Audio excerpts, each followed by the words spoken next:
One of the things I really want to speak to as we start out in this course is that we're really going to be working with holding some complexity. And I know that that can feel really uncomfortable for folks. And one of the ways that I see us holding complexity is understanding that even though we have developed these styles and even though they are a part of the way that we have adapted in the world, we can also need to heal. We can also need to do work to support ourselves and support our relationships. And I realize that those things sometimes don't feel like they can go together when we say that there's nothing wrong with you, but you need to heal.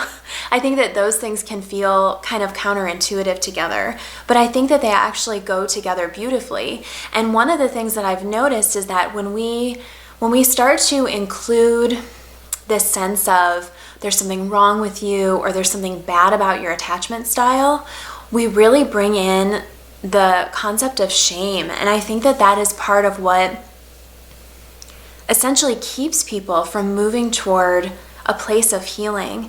And I think when we start shaming ourselves or shaming each other in relationships, it keeps us from moving forward and keeps us from being able to truly connect, because shame immediately shuts down connection. So I just want to speak to that and note that while it's true that you've developed this adaptation, there are so many ways that you can heal and so many ways that you can connect with other people, and that when we keep the element of shame out of it, it's going to make it a lot easier for that to happen. And it's also going to create a line of open communication in your relationships with others. So I think it's really important that we are able to hold that complexity of those two ideas that feel like maybe they don't quite go together, so that we can really create some space for good healing.